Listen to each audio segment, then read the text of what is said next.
guys, it's Kristen with Simply a Steward, and as I promised, I am finally back with a homeschool video. So it is that time of year again where we are kind of wrapping up one year, and as moms and dads, homeschool educators, we're kind of looking forward to next year. If you guys are anything like me, when we come to the end of our year, it kind of gets a little more exciting to plan for next year than it does to finish this year.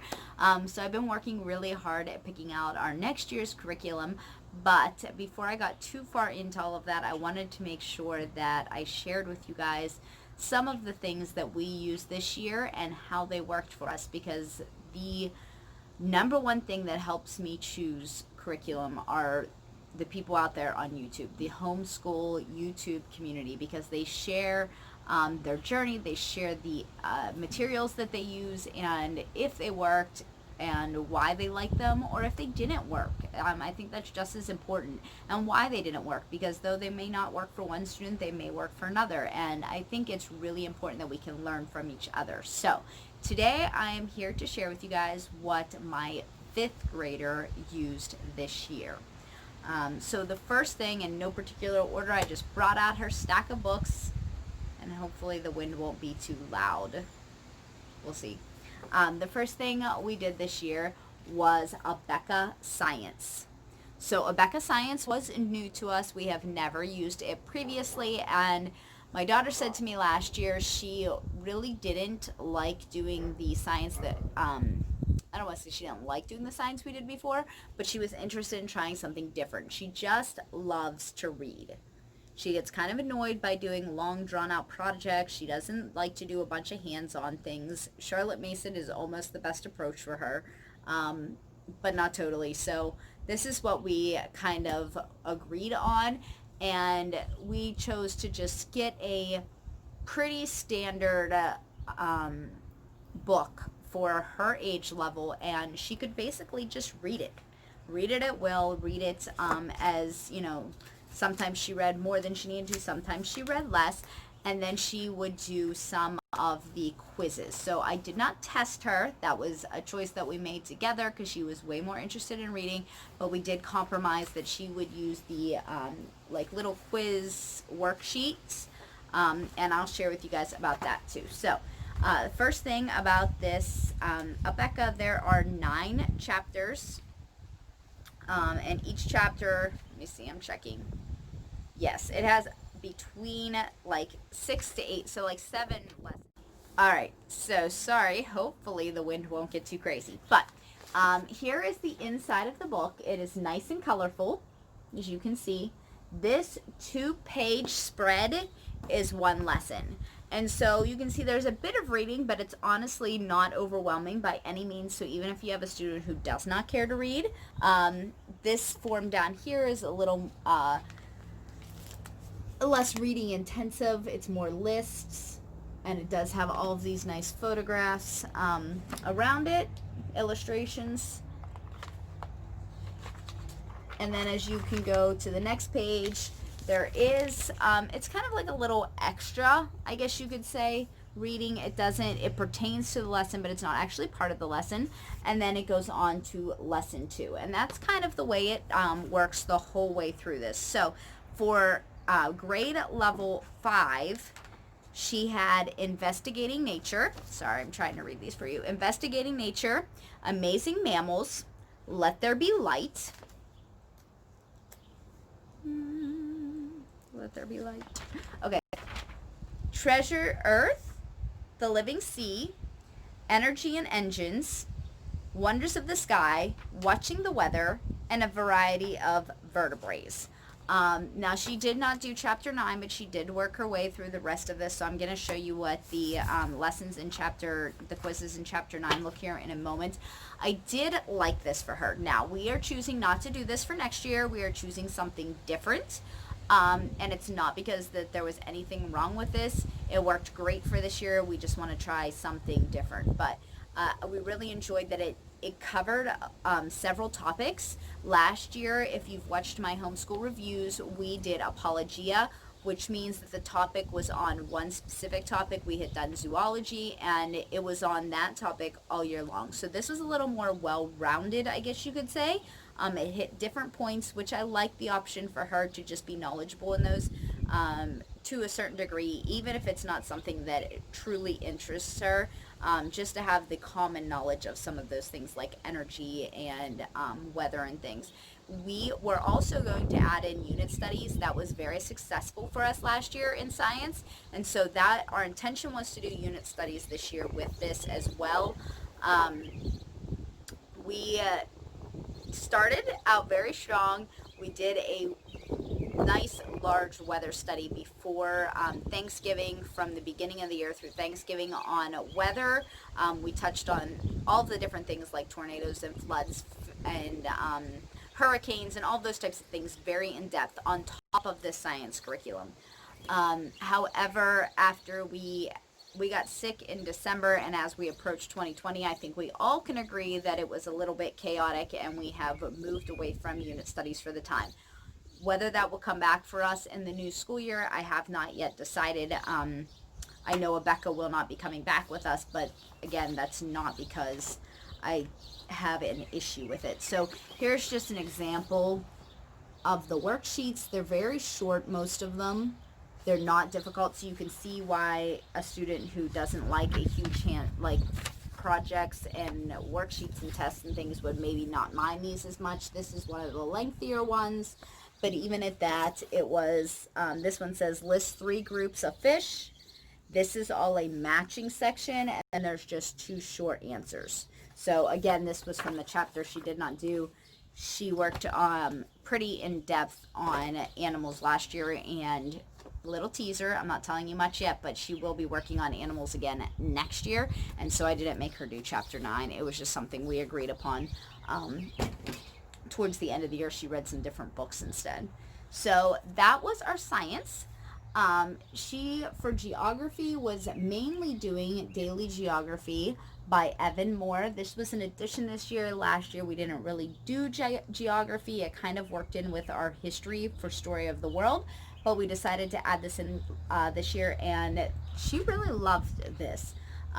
So it's very short, very sweet. These are all basically filled in, so there's nothing I can do about that, but you'll see here they say Monday, Tuesday, Wednesday down here. Each one briefly has 2 questions that you answer. So again, very, very brief, front and back for a whole week. So this is Monday, Tuesday, Wednesday. The back of this is Thursday, Friday.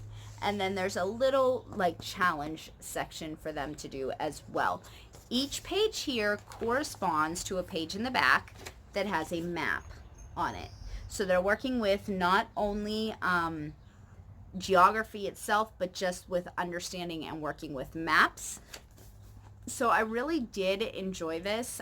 She really did enjoy this. She said geography was one of her favorite things. In addition to this, we worked on states and capitals through games and songs and different things throughout the year, because that is a focus that my both 3rd and 5th grader were working on this year.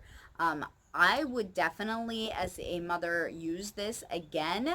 She has chosen, because as she's getting older, we're moving into 6th grade, I'm trying to have more input from her. She has chosen to do a different geography, but I do know with my younger students, I will again be using the Evan Moore, so I really do like this. They asked me not to. As a parent and as an OCD person, I personally would have taken this out of the binding and put it in a binder so that it was 1 page, and then the map, the corresponding, not flip back far enough, corresponding map, and then page 2, week 2 of questions and the corresponding map.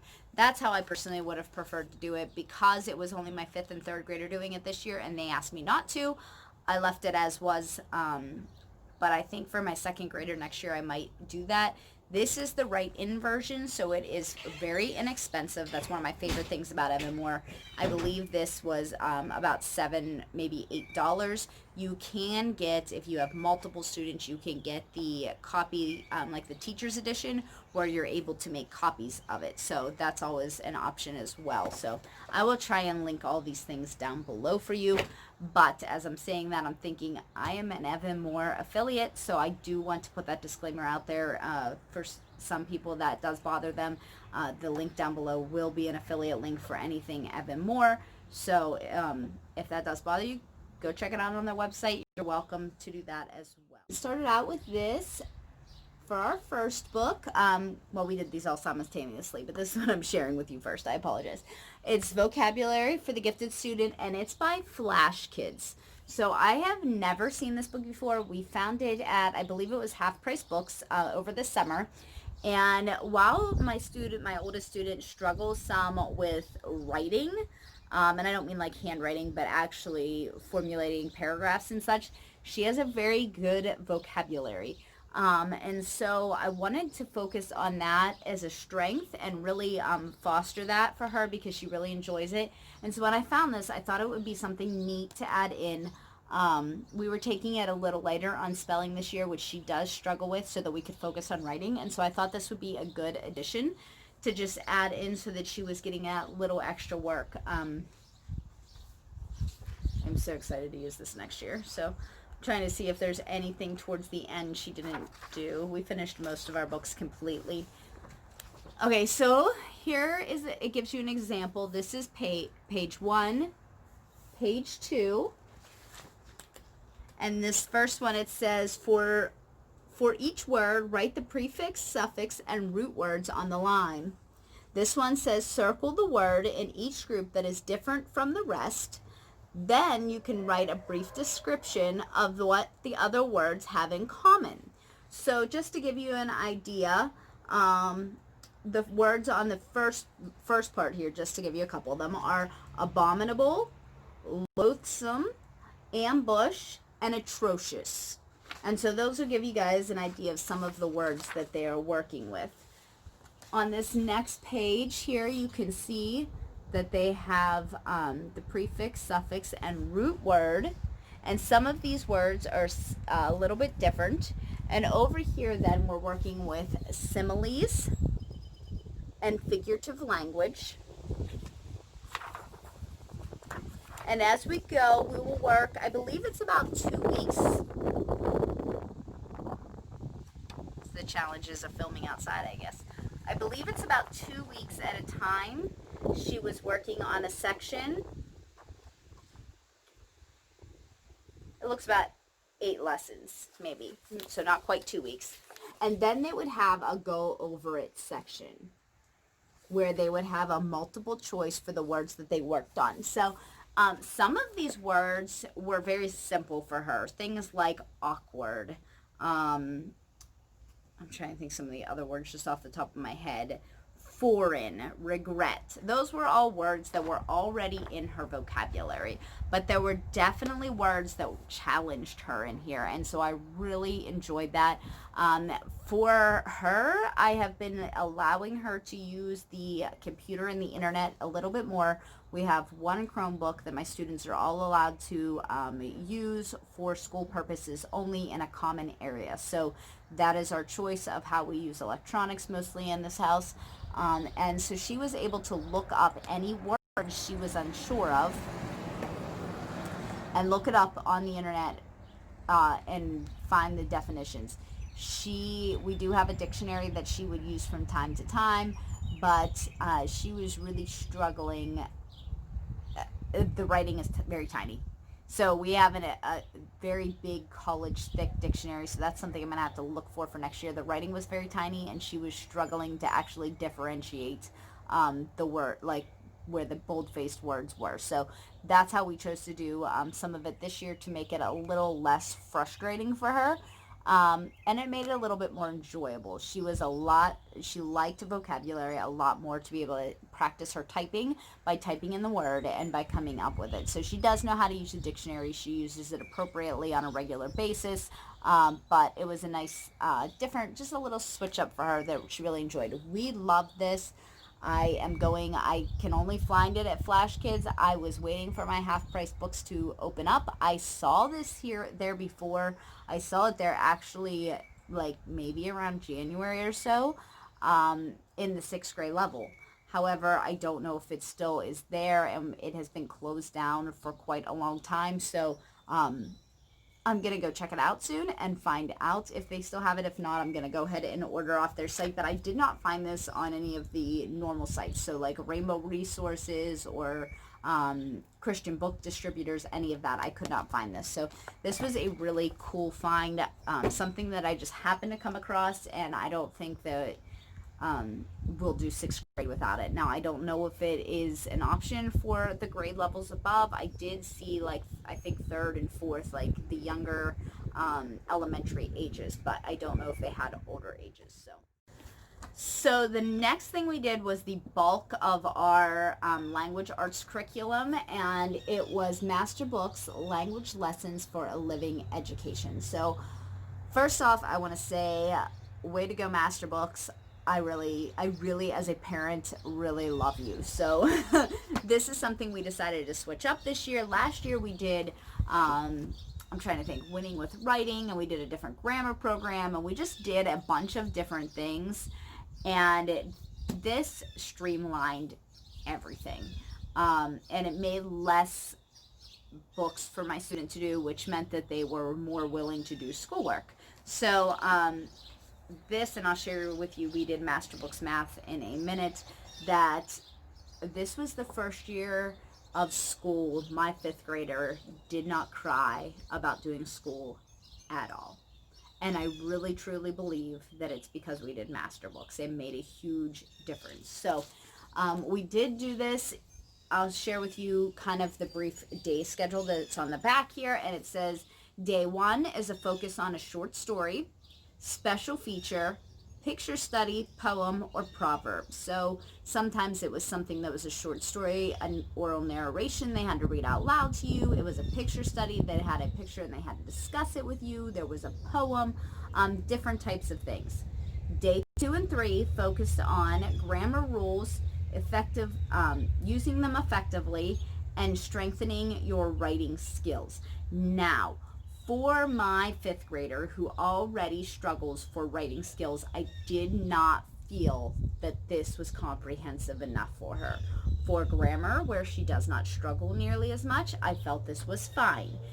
So for people who ask, do you feel like this is a full curriculum? It is a full curriculum, but I want her to be able to write on level, and I don't feel like she can, and this was at least not catching her up. I don't know if she was already caught up, if I might feel differently, but for a student who already struggles to write, this is very gentle, but I did not feel it worked on catching her up, and that was a focus of our personal goals this year. So I'll share with you guys what we added in to beef that up this year.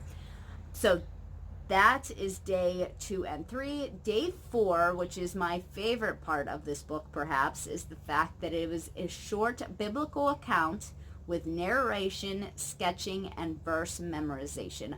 I love the fact that this adds in Jesus to every page almost. So if you are not a Christian and you are looking and prefer a secular curriculum, this is definitely not for you. But as a family who wants to have Jesus in their lives in all of the places, this was great for us. So, and I love the fact that they took one day kind of just to focus on reading a biblical account, having them do an oral narration, which sometimes I would have them do to me, and sometimes I would have them do to their siblings, and verse memorization. Now, I did not enforce the verse memorization as much this year because we changed a whole lot from our last year's schooling to this year's schooling, but next year that will be something that I will be pushing a little bit more, just because it'll become one of our personal goals for next year. And day 5 was improving spelling, expanding vocabulary, and master writing skills. So I don't know that I noticed mastering of writing skills in lesson 5 by any means, but I didn't think it did a fantastic job of spelling.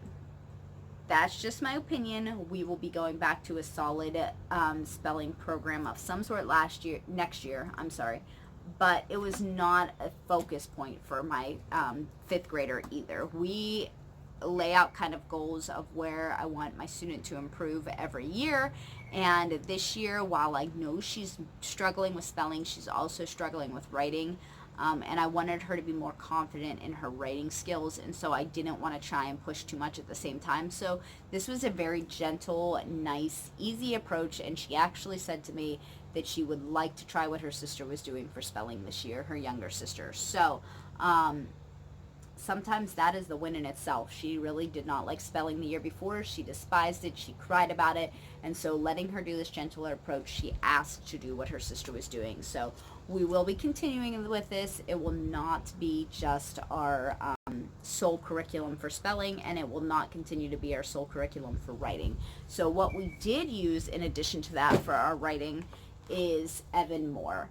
You will notice that we love Evan Moore in this house. Not that they're not a solid full curriculum, but I like to use them as something kind of extra. And so this year we used Writing Fabulous Sentences and Paragraphs for my 5th grader so that we could work on just strengthening those skills.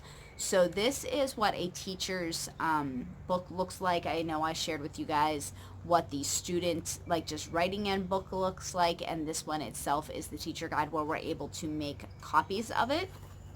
So it is a little more expensive. I do not believe that they carry this in individual student form. I could stand corrected on that, but I'm fairly certain I am right. Okay, I'm sorry. I need a drink.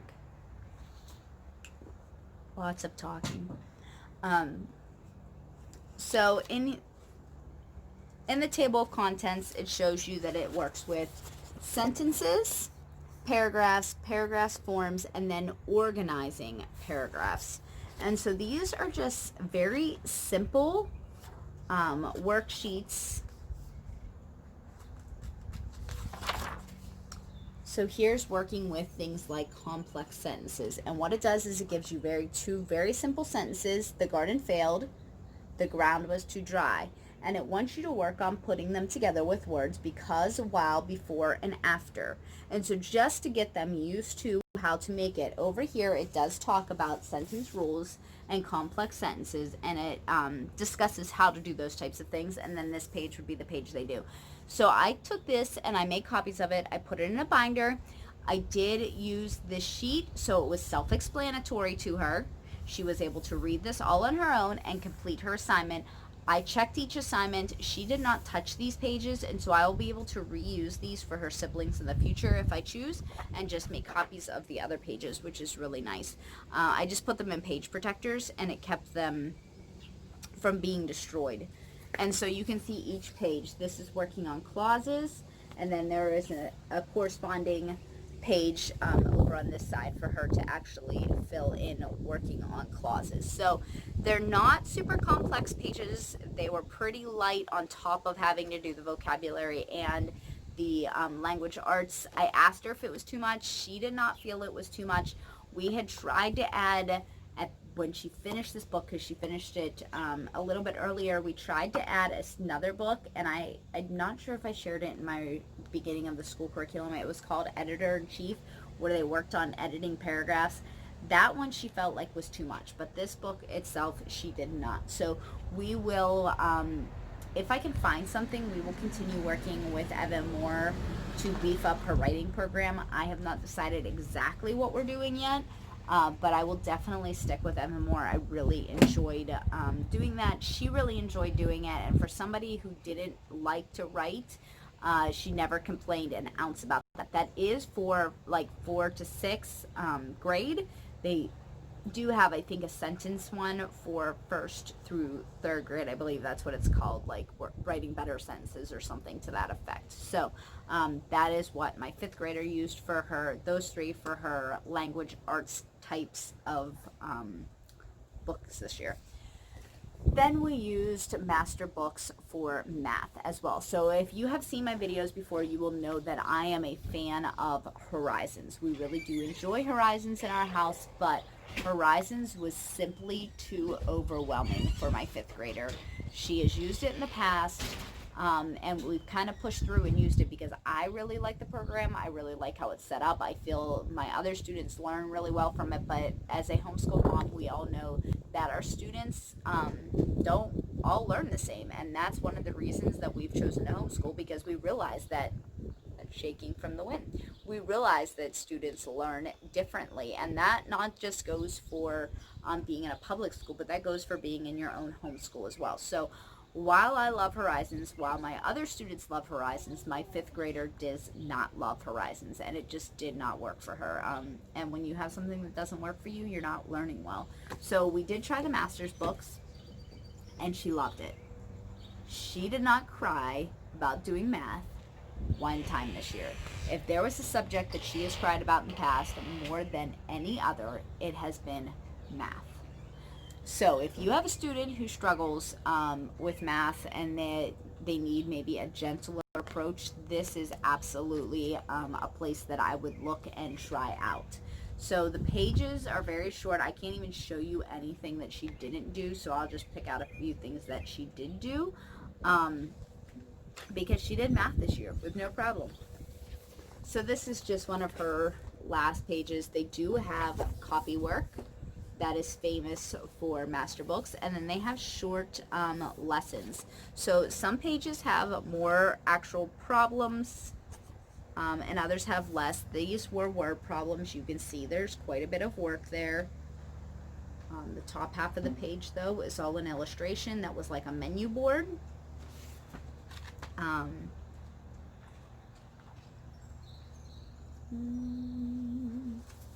Here is a full page of exercises. So it's not to say that every page only has 5 actual math problems on it, but it's not extensive. You might have 3 to 5 problems in one type. My kiddo must be in that room right there. I can hear them hit the window. But of one type of problem. So you might be working on improper fractions, and you might have 4 problems of that. And then you might be working on how to reduce fractions, and you might have 4 problems of that. And then you might be so you will go through it. I would say that this is a little bit more based as like a mastery than a spiral. And the idea that it doesn't really spiral back a whole lot. You do revisit a little bit, but not like Horizons. You don't go back to the same things over and over and over again. It doesn't work that in. So if spiraling is something that bothers your child as well, this is a good match for you. I think spiraling benefited my 5th grader. So I almost wish this had a little bit more spiral to it than mastery, but that's a compromise I'm willing to make, because she is definitely learning math much more efficiently, and she does enjoy doing it, like I said. So they do have this little lesson here at the beginning of the lesson, like just a reading portion. I didn't always find that this matched up with teaching the lesson, if that makes sense. So I didn't feel like this taught anything. She enjoyed reading it, but I don't feel like if you explain a word, like it didn't like give you a word problem and explain it, if that makes sense, like how they were coming to the conclusion of something mathematical. So that is not what this is. That was kind of my impression when I got master books, that first part would kind of be teaching something, and I didn't feel like it really taught how you were using math in like a real life event, which is what I had anticipated. That being said, my daughter did not need much help. There was a little bit with the fractions and type things that she did need, but she was able to understand most of the things based on just the short lesson that they had at the top. So, all right, so I came out here thinking it would be quieter, but my kids are being a little crazy. They keep coming in and out of the house and banging on the windows from the inside. That was what was going on over there. So I guess I'll have a lot of editing to do. But the last individual, I would say, individual thing that she did for the year was critical thinking. And I let them each pick their own critical thinking. This year she chose just to do Sudoku. So one of the things I love about homeschooling is that we can kind of, one, foster what they already like, and two, that they get some input on how they're actually learning. So this takes a lot of critical thinking. I think we can all agree on that, and it's something she truly enjoys. So we just chose to pick her up a big Sudoku book. Awesome, because it was super cheap. I'm gonna say I either got this at the Dollar Tree or at a yard sale, so like 50 cents to $1, cheapest curriculum I've ever bought. And she really enjoyed doing it. She even took it with her, like when we went on vacation last year. We had visited the Ark and some different things. So really neat, really easy book. Obviously, you can pick these up anywhere. I like the fact that it was giant. She did write that, but it's all in pencil, so you can't see it that well on the camera. But it took up the whole page. She could do some of it in a day. She could do all of it in a day. I kind of just left it up to her. I didn't really put a stipulation on it, but she did really enjoy doing it. So the very last thing that she did for 5th grade was history. Now, history we did as a group subject. I'm going to tell you right now, this is not the program we're using next year, and we are not doing it as a group subject. I did like this program. The problem for us fell in that my youngest, I shouldn't say my youngest student because she was pre-K, but my youngest grade school student was in 1st grade this year, and he needed more individual attention, which made it very difficult for our schedules to line up the way it did the year before for me to do history as a group subject. They finish chores at different rates, so they want to start their individual subjects. We would all finish usually individual subjects around the same time and then come together for class for group subjects. And I found as the year went on, we were having more and more difficulty coming to group time together, just based on the way things were going. So we have decided for next year we are going to move to an individual history approach. While I like doing group subjects because I do have 4 kids, it's just not ideal for the time moment, and it's more important that they actually are learning and that we're getting the lessons in. So we did use this for the entire year. We did enjoy this. I really love how it's set up, but I've already decided this will not be next year's program, and it was the mystery of history. So I don't know that I'm going to get rid of this one. I have decided that the history that was currently on my shelf from last year, I am going to move on. But I did really enjoy this program myself. I learned a lot from it. I think my kids learned a lot from it. Even being somebody who grew up in church, I just felt that I learned a lot. So if you are unfamiliar with the mystery of history, you can probably tell from the cross right in history there that it is a very Christian curriculum, heavy Christian basis. So if you are not someone who is looking for that and you prefer a secular curriculum, this is absolutely not for you. I would not suggest it in any way. If you are somebody who is like me and who wants to involve your faith in your subjects, this curriculum is great. I love the fact that it is very short and to the point. That's the only reason we were able to accomplish history this year. And so you will see on this spread here, this is lesson 1, and this is reading by the teacher. If you have an older student, they could do this by themselves. Obviously, my 5th grader even could have done this by herself. We didn't want to be doing it multiple times, and so she didn't. But they could easily do this by themselves.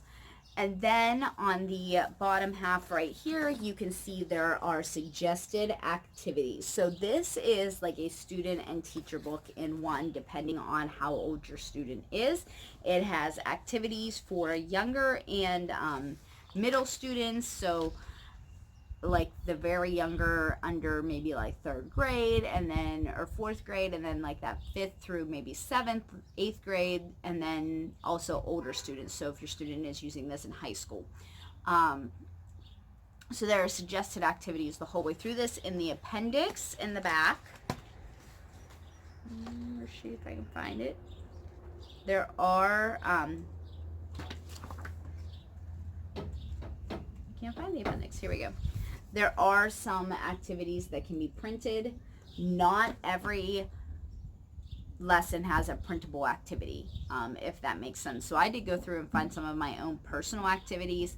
I used some of the suggestions that they have. Everybody has suggested activities. Not everyone has printables to go with it, if that makes sense. So sometimes it's like a hands-on build a castle out of blocks or something, if that makes sense. Just things that you have around your house. For any like any questionnaire type things, and I will show you what I mean by that. I believe it is 3 lessons.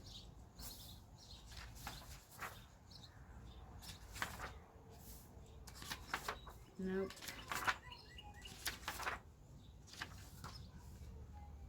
Yeah. Every 3 lessons or so, it has a quiz. And then for the next lesson, it has a pretest.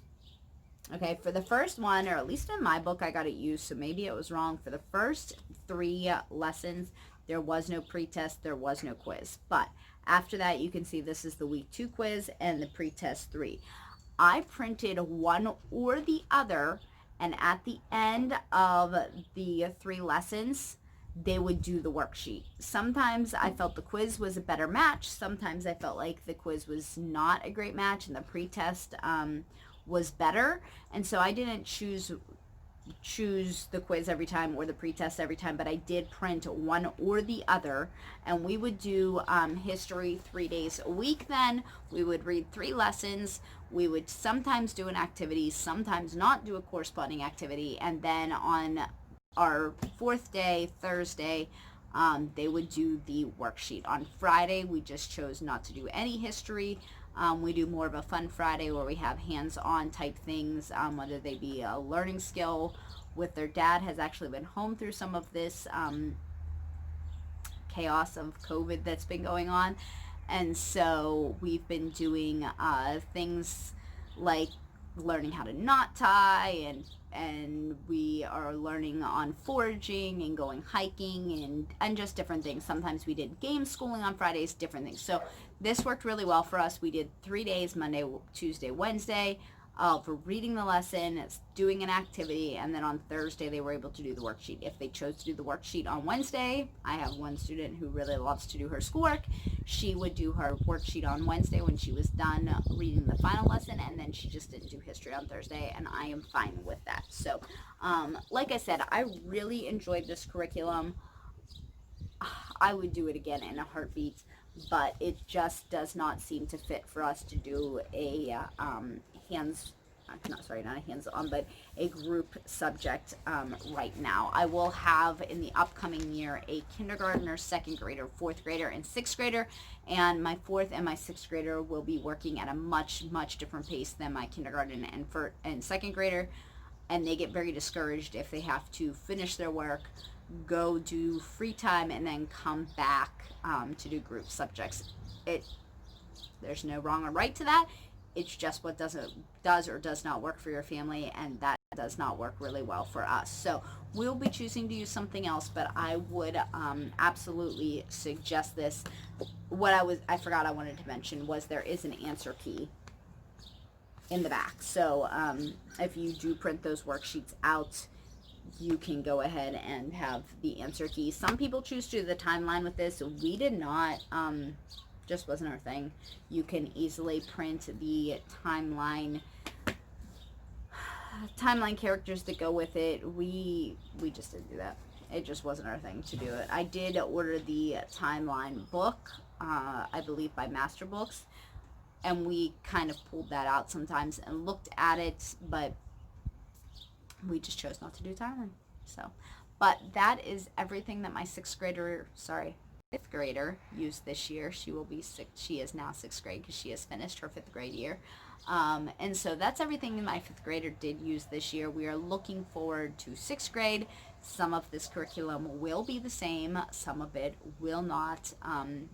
As it is, we all learn what works best for us as we go, and so we're going to make some changes for next year, and I will be excited to share those changes with you, hopefully sooner than later. But for those of you who are like me and who are working on picking out your curriculum for next year, I wanted to get this up so that you guys could get a little bit of a look inside of what things were and see if those things may or may not work for you. So I will see you guys all next time. Bye.